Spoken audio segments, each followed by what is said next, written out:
Kemuliaan seseorang tidak dilihat dari siapa dia bapaknya, tapi dilihat dari seberapa besar takwanya kepada Allah Subhanahu wa ta'ala.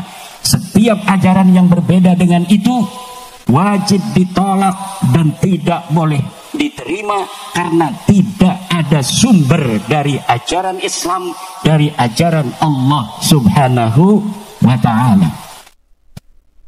Orang yang mengaku dirinya keturunan Nabi misalnya, yang asli sekalipun, dia tidaklah lebih mulia dari yang lainnya, kecuali dia telah membuktikan kualitas dia dalam kehidupan dari sisi ilmunya dan bagaimana akhlaknya dalam berinteraksi dengan sesamanya. Itu yang asli. Apalagi yang palsu. Orang ngaku turunan Nabi tapi palsu. Ahmad bin Isa ini benar turunan Nabi. Dia punya anak namanya Muhammad, Ali dan Husain. Terverifikasi di dalam kitab-kitab nasab semuanya ada. Tapi tidak ada anak yang bernama Ubaidillah seperti apa yang diaku oleh para Habib-Habib Ba'alwi. Dan tidak ada keterangan bahwa beliau pernah pindah ke Basrah atau dari Basrah pindah ke Yaman. Tidak ada. Dia orang Madinah, ada di Madinah. Wafatnya tidak disebutkan di dalam kitab Al-Ghaibah karangan At-Tusi di abad ke-5. Tetapi mengenai dia tidak punya anak namanya Ubaid, itu telah menjadi konsensus seluruh para penulis kitab-kitab nasab. Tidak ada Ahmad bin Isa alaihi salam mempunyai anak namanya Ubaidillah. Tidak ada orang namanya Ubaidillah ini pernah ada di Yaman. Kitab-kitab Yaman sudah ada. Tabaqat Fuqaha il-Yaman, Tabaqat Sulaha il-Yaman, Tarikh al-Yafi'i, Tarikh as-Suluk. Tidak ada yang nyebut nama orang, nama Faqih Muqaddam, Faqih Muqaddam. Tidak ada. Katanya wali mi'rajnya 70 kali. Tidak ada. Setelah saya gunakan metodologi intertekstualitas, yaitu dengan cara mengambil seluruh kitab-kitab yang dikarang pada abad itu, tidak pernah disebutkan nama-nama dari keluarga Ba'alawi, baik dia sebagai ulama maupun sebagai manusia saja tidak disebutkan. Ulama-ulama lain disebutkan, ada yang dibunuh, ada yang mendapat kemuliaan, ada yang diangkat sebagai mufti, disebutkan nama-nama ulama itu di kitab itu. Tetapi keluarga Ba'alawi leluhurnya pakai Muqaddam, Sahih Mirbat, tidak ada di kitab-kitab sejarah Yaman. Mereka mengatakan ini ada 180 kitab yang telah mengesahkan nasab mereka. Betul. Sekarang kenapa? Karena dari mulai ngaku 895 Hijriah sampai sekarang itu sudah 500 tahun. Dan dari mulai 895 Hijriah mereka menulis kitab-kitab yang banyak. Nulis kitab terus sampai ada ulama juga mengutip dari kitab-kitab mereka. Sehingga hari ini banyak kitab-kitab yang menyatakan bahwa mereka turun Nabi. Tapi coba lihat, adakah kitab nasab sebelum abad ke-9 menyebut mereka turun Nabi? Tidak ada, karena mereka mulai mengakunya tahun 895 Hijriah.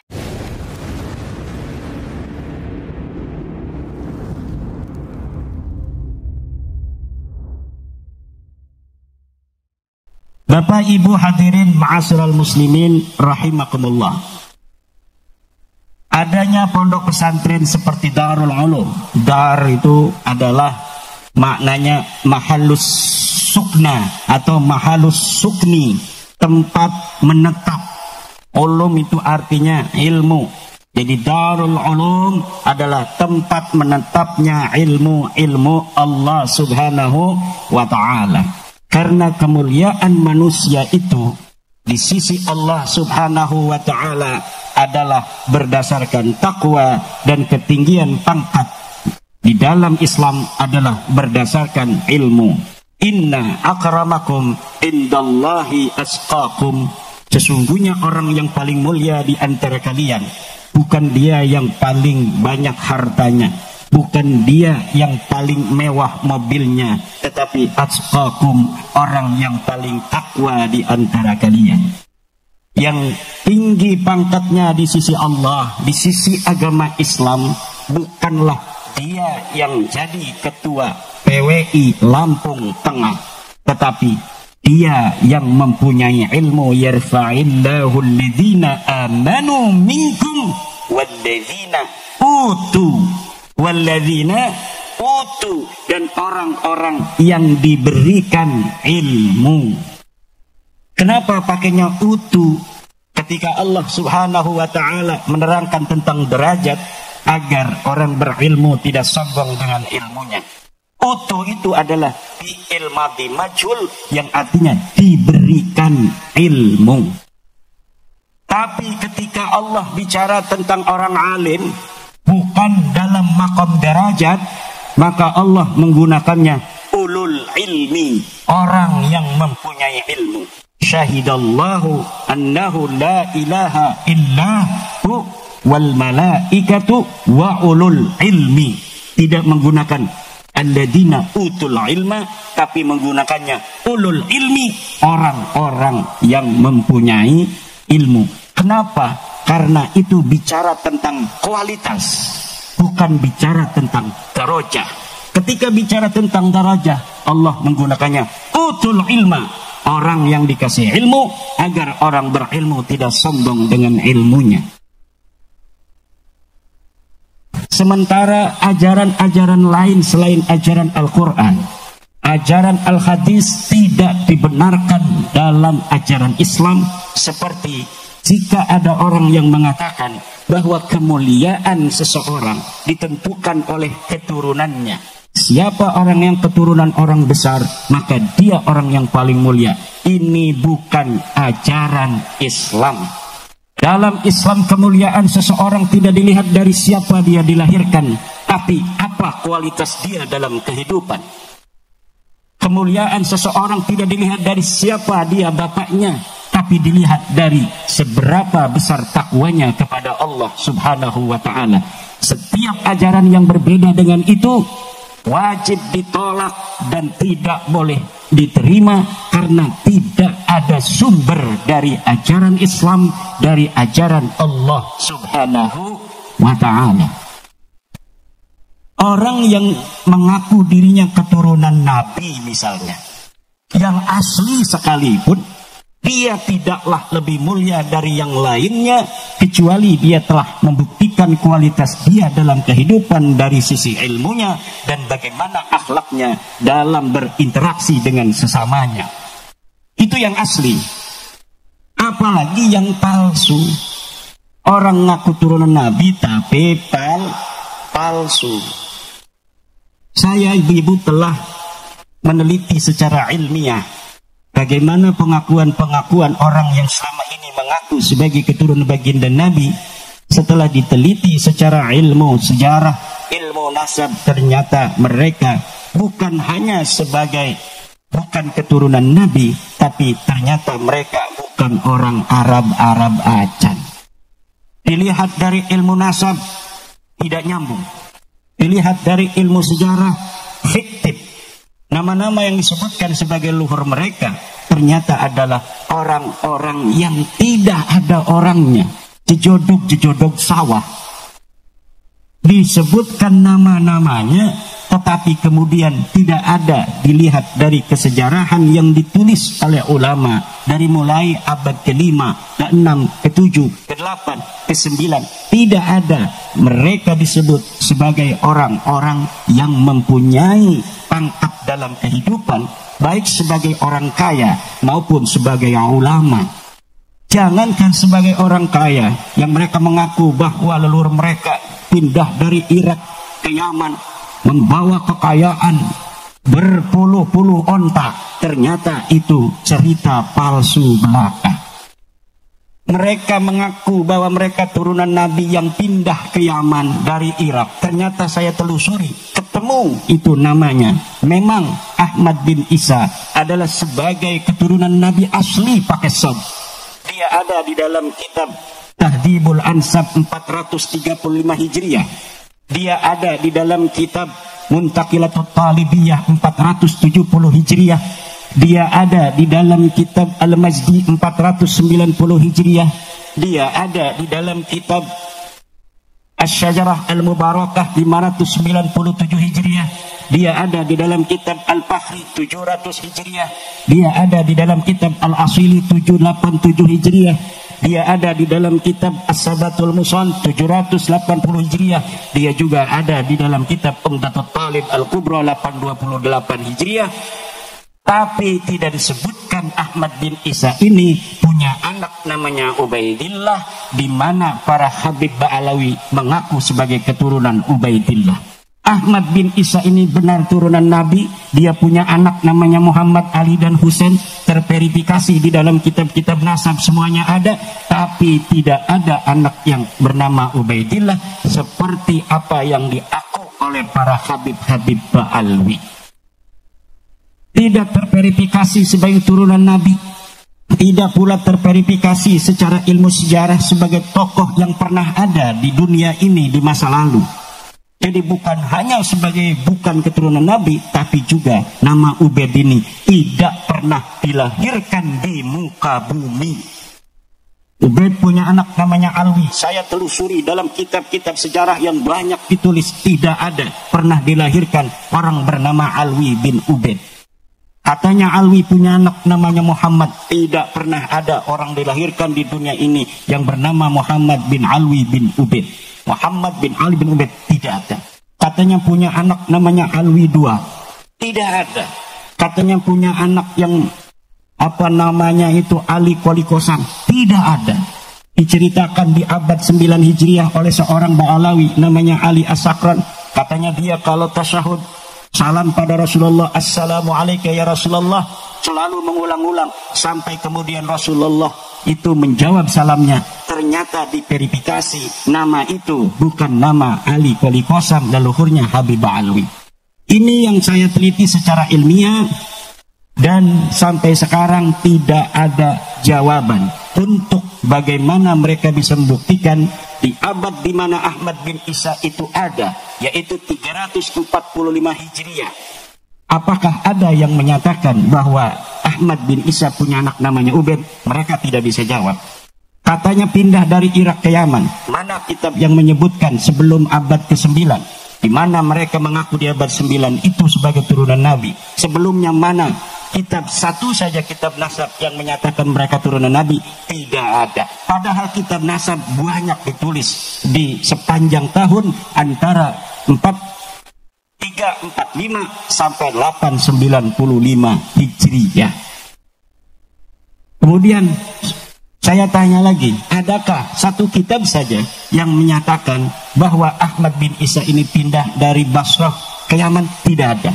Saya dapat membuktikan bahwa Ahmad bin Isa ini ada di kota Madinah, di satu kampung namanya Kampung Surya, di mana Kampung Surya ini adalah salah satu kampung di Madinah Al-Munawwarah yang menjadi basis seluruh keturunan baginda Nabi. Ahmad bin Isa ada di situ 243 Hijriah.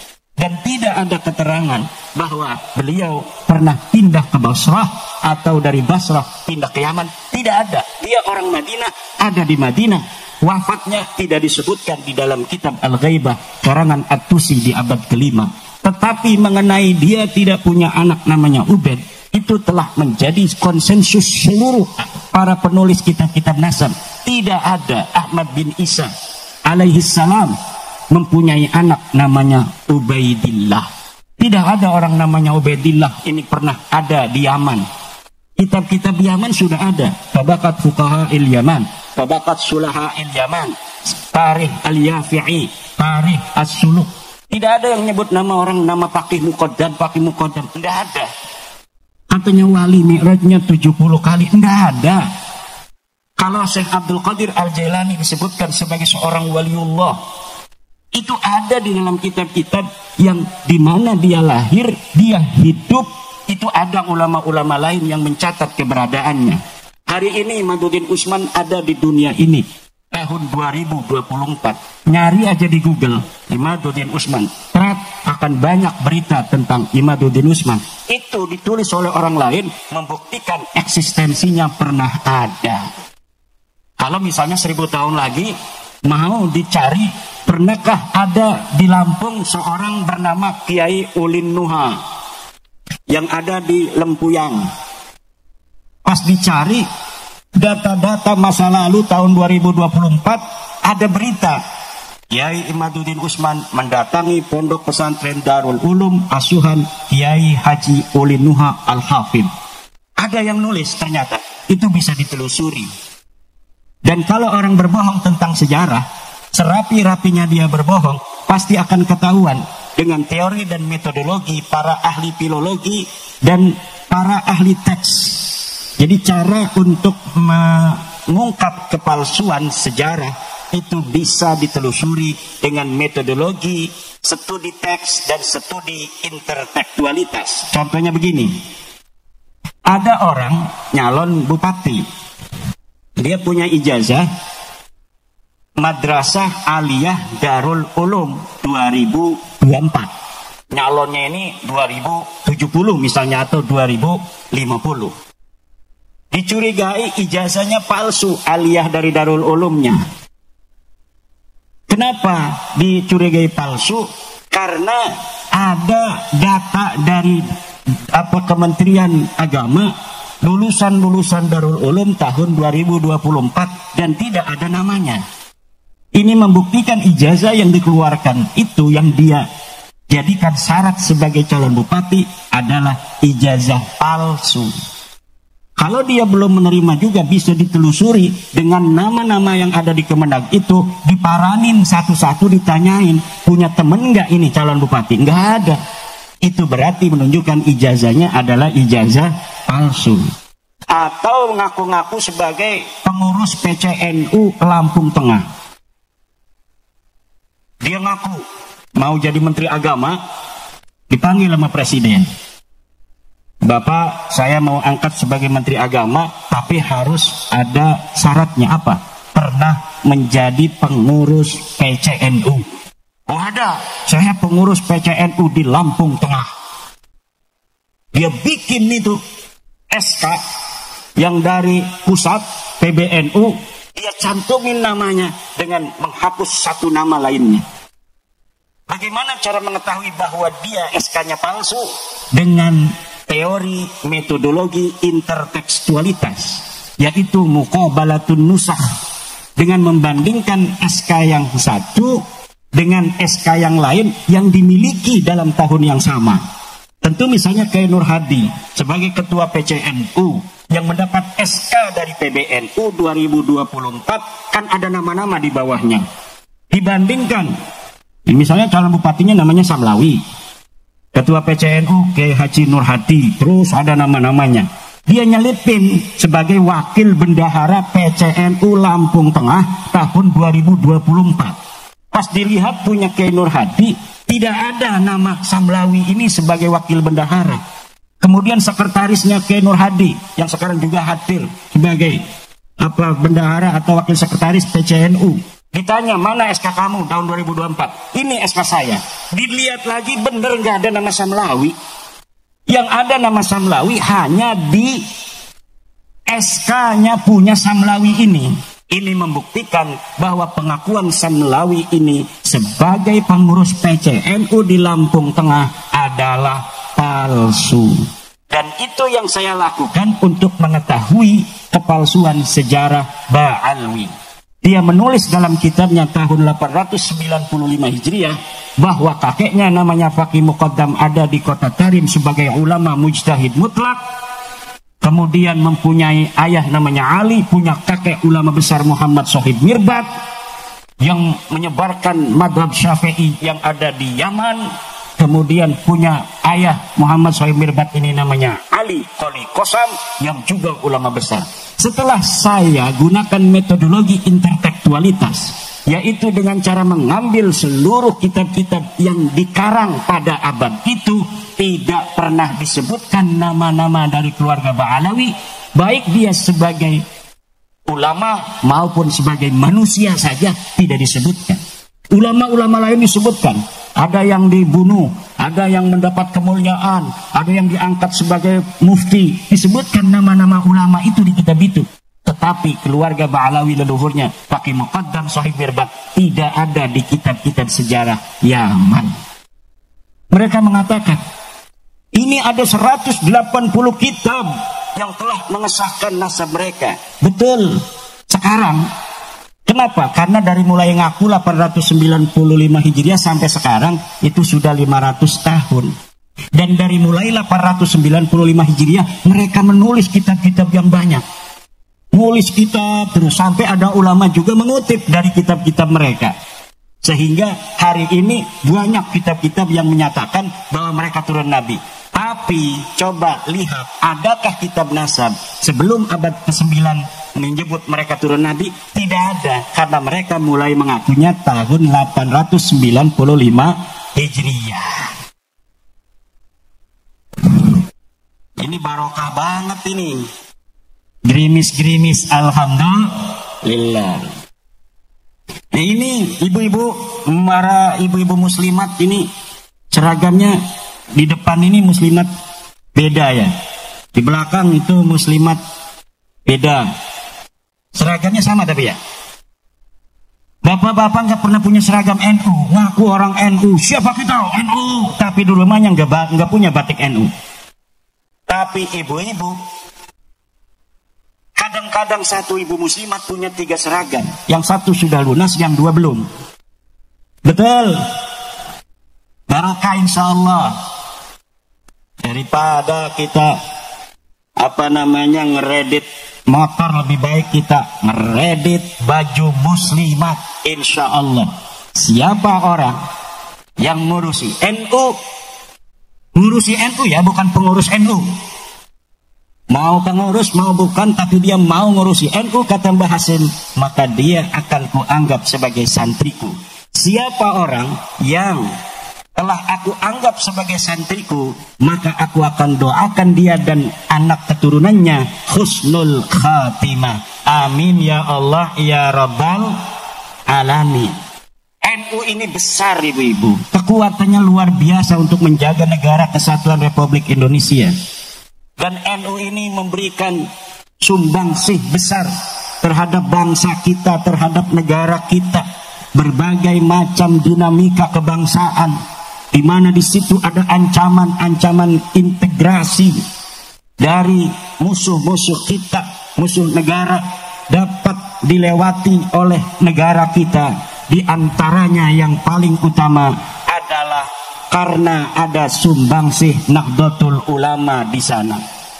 Maka kita sebagai warga Nahdlatul Ulama harus tetap memegang teguh daripada manhaj ulama-ulama kita di dalam bagaimana memandang negara kita ini adalah sebagai rumah yang wajib untuk dijaga, yang wajib untuk diselamatkan dari berbagai macam upaya-upaya musuh-musuh untuk menguasai rumah kita, rumah Indonesia. Hari ini ibu-ibu lagi banyak demo di mana-mana, betul? Lagi banyak demo di mana-mana. Nahdlatul Ulama sama dengan negara memandang bahwa setiap unjuk rasa adalah konstitusional di negara Pancasila ini.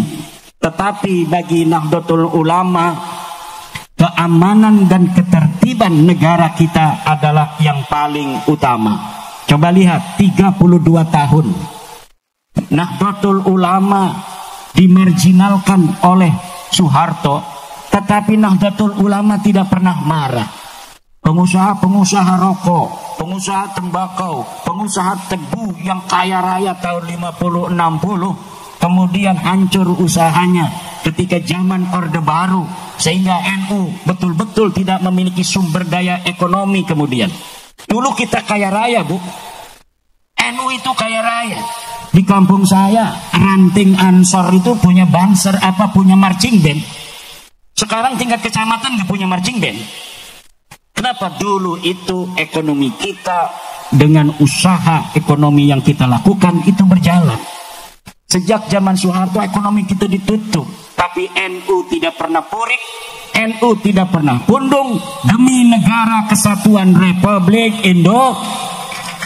Bahkan tahun 1984 NU lah ormas Islam pertama yang menyatakan menerima Pancasila sebagai ajas tunggal di negara kita Indonesia ini. Kenapa? Karena Pancasila ini telah dipelajari oleh kiai-kiai kita, semuanya sesuai dengan ajaran Islam. Pancasila, hafal semua nggak Bu? Coba, Pancasila. 1. Ketuhanan yang Maha Esa. Ini biar hujan juga yang semangat dong. Saya sebutin 1, nanti ibu-ibu yang nyebutin. 1. Bapak-bapak ikut. Ulangi. 1. 2. 3. 4.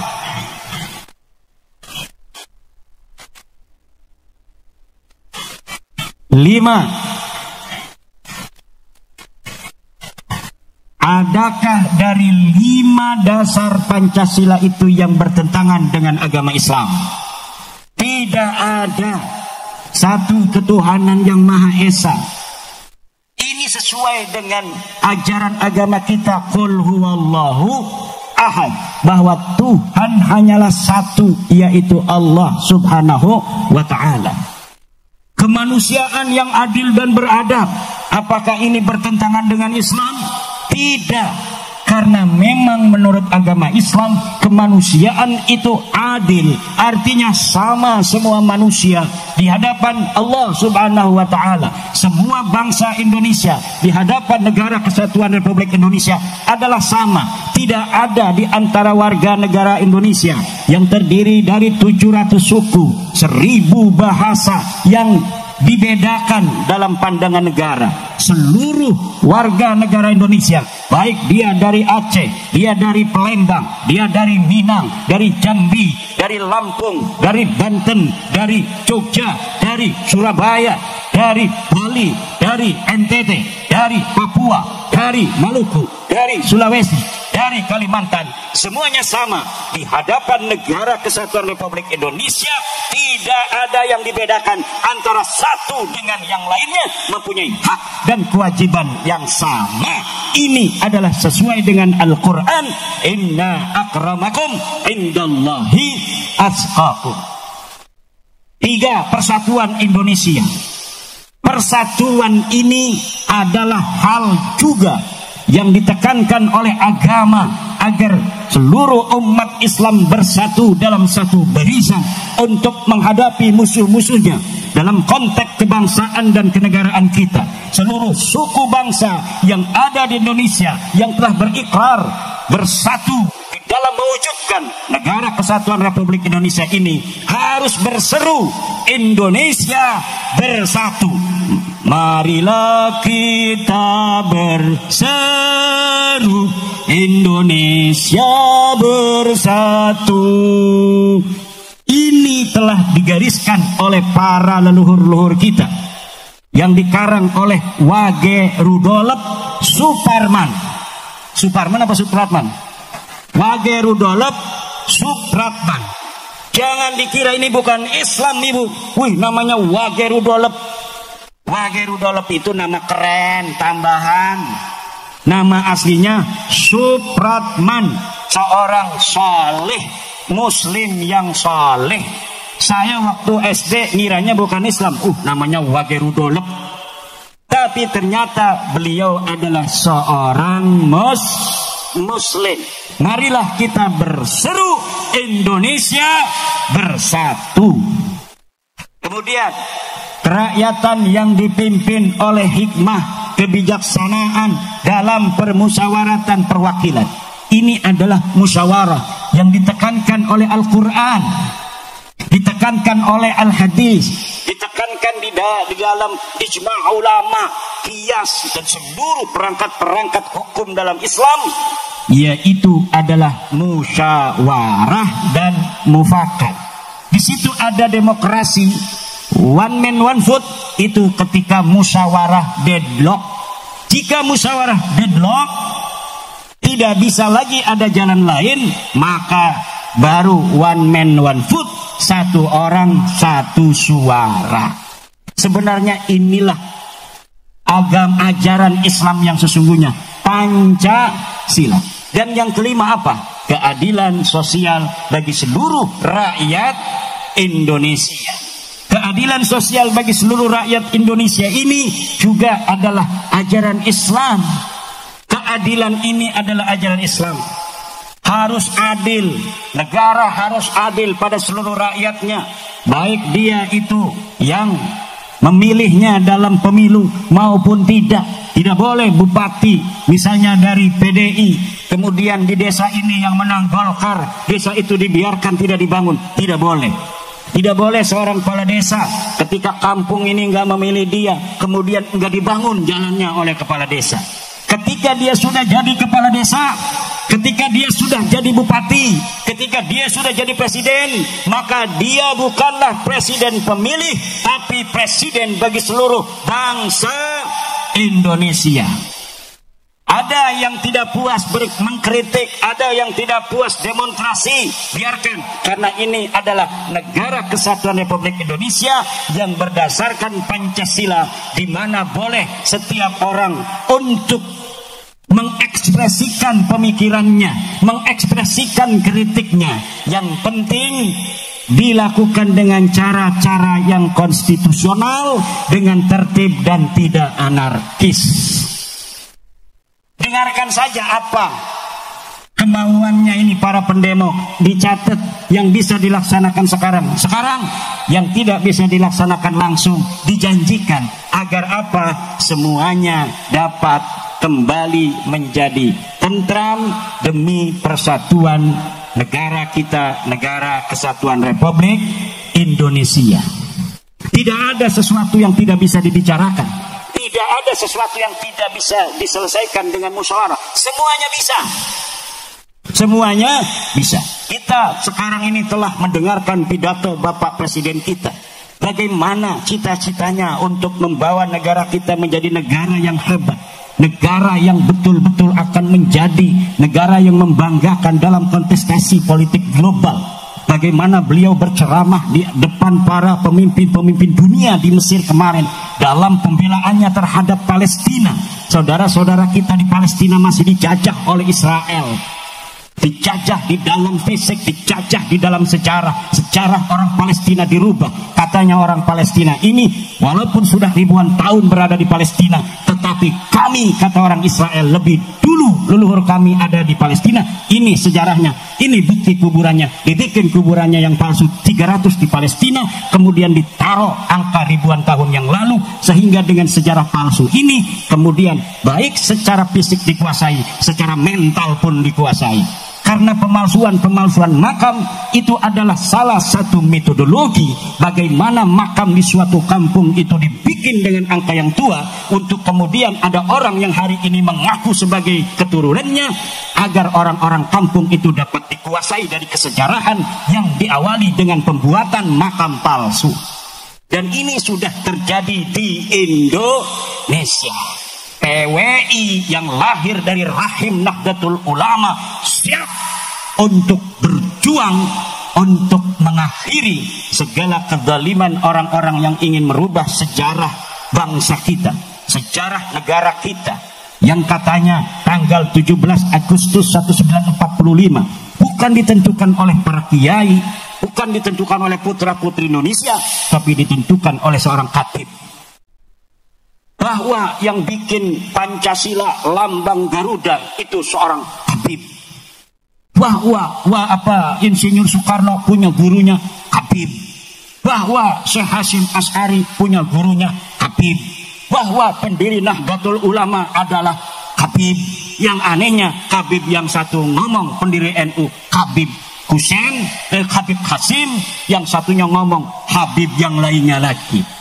Jadi mereka satu marga dengan marga lainnya saling rebutan Nahdlatul Ulama. Sedangkan yang kita tahu bahwa Nahdlatul Ulama didirikan oleh Mbah Hasyim Asy'ari berdasarkan perintah dari gurunya Mbah Khalil Bangkalan. Dan Mbah Khalil Bangkalan ini adalah murid kinasi dan sahabat setia daripada Syekh Nawawi At-Tanara Al-Bantani dan Syekh Mahfud Abdur Musi Tremas. Semuanya putra-putri Indonesia.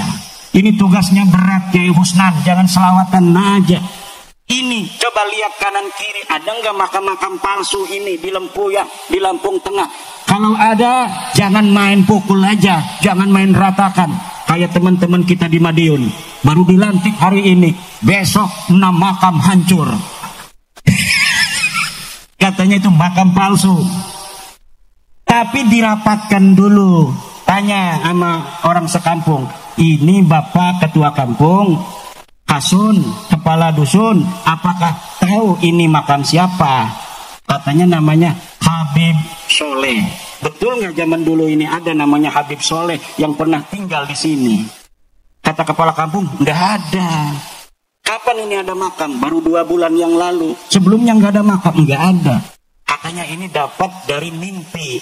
Dari Habib yang ada di plat G di sana, yang katanya ini adalah makam waliullah Habib Anu bin Anu. Oh, begitu berarti ini jelas palsu. Kecuali dulu ada Habib di sini. Kerja di kebun sawit misalnya ada Habib, kemudian meninggal. Kalau itu berarti kuburan asli, tidak ada masalah kalau begitu. Dulunya ada penduduk yang namanya Habib soalnya di sini sebagai tukang kelapa sawit, berarti orang bener. Tapi kadang-kadang yang dulunya tukang kelapa sawit pas 50 tahun setelah kematiannya ini dibikinin kubah, dianggap al-wali as-salih, kutub ar-rabbani Habib Saleh, padahal dulunya tukang kelapa sawit. Kayak kemarin kejadian di Pekalongan, tukang delman jadi waliullah. Ada tukang delman, masih ada cucunya. Cucunya juga kemudian dipanggil Habib, padahal dia asli dari Pekalongan apa Pemalang itu saya lupa, ada di YouTube itu. Di Pemalang, dia seorang delman, tukang delman, meninggal. Kemudian ada seorang Habib mengatakan dia adalah waliullah dan dia seorang Habib katanya. Akhirnya cucunya ini jadi Habib.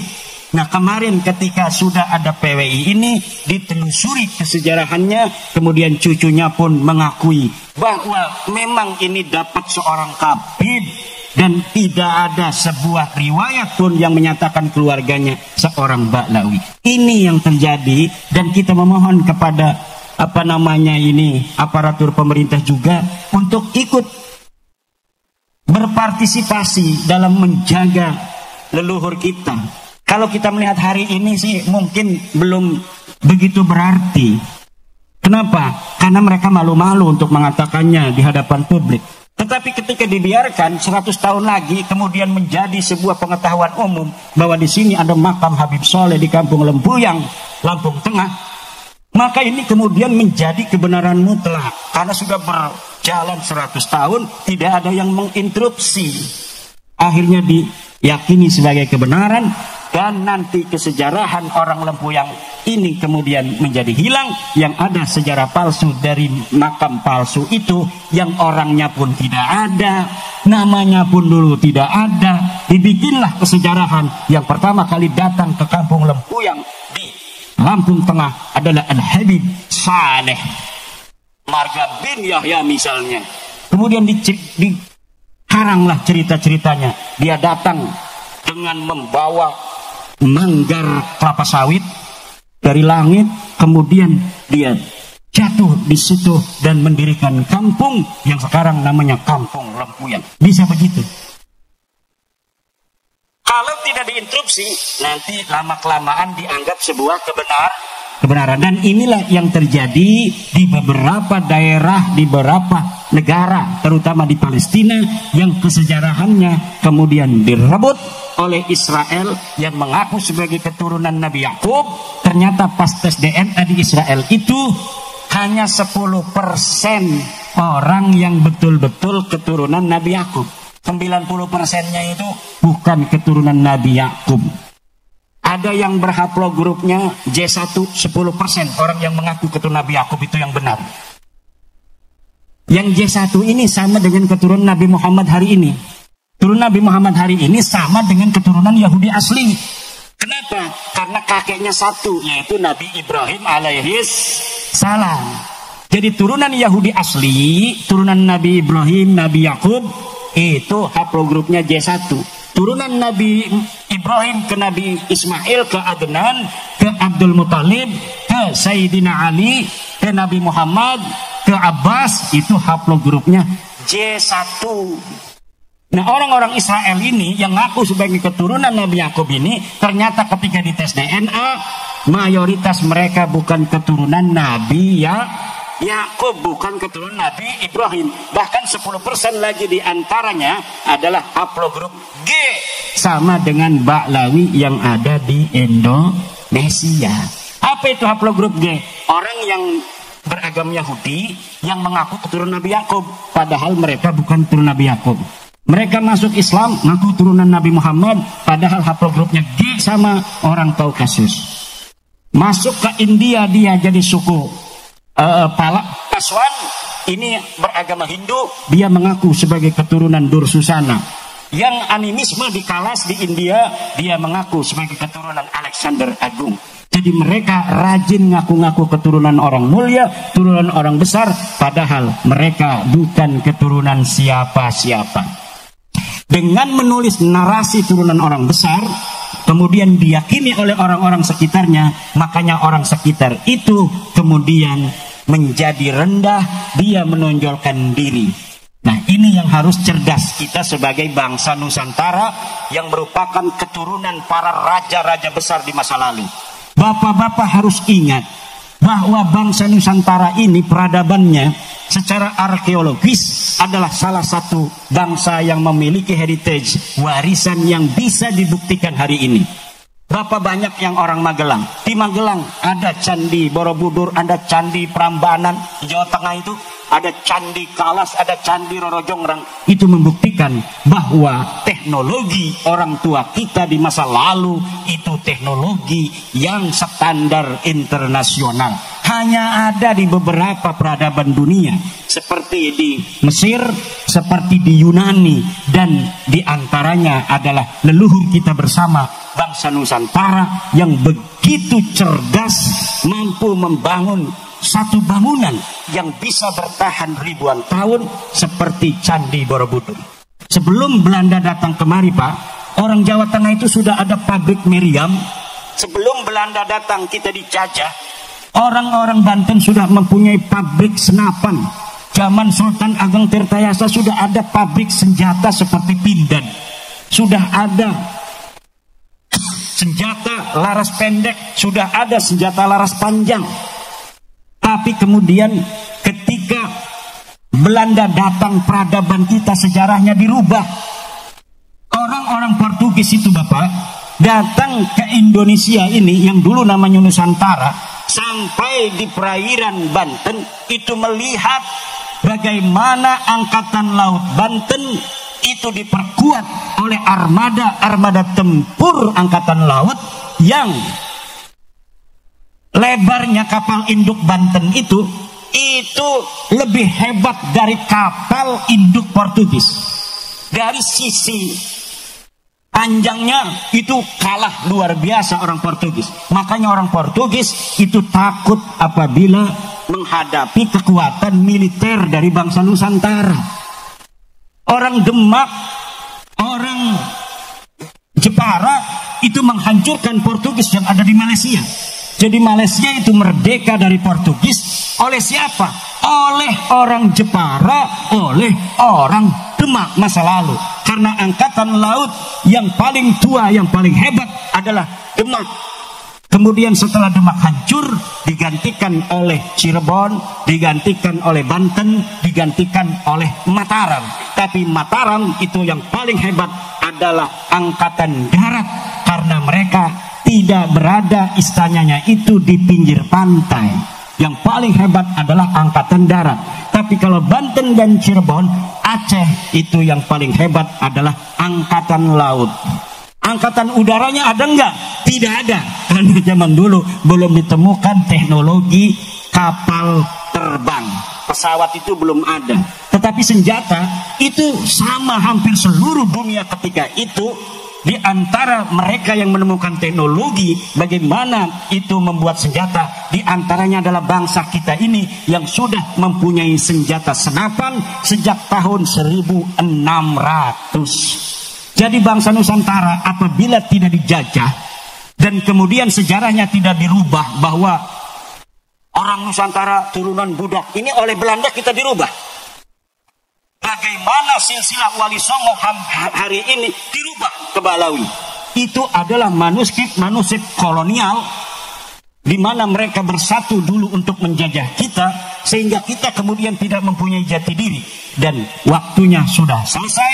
Hari ini lahir dari rahim Nahdlatul Ulama para pendekar-pendekar perjuangan Wali Songo Indonesia yang akan bersama menjaga kesejarahan leluhur kita bersama seluruh para bangsa Nusantara dari berbagai macam suku dan berbagai macam agama, khususnya adalah pengasuh-pengasuh pondok pesantren di seluruh Nusantara.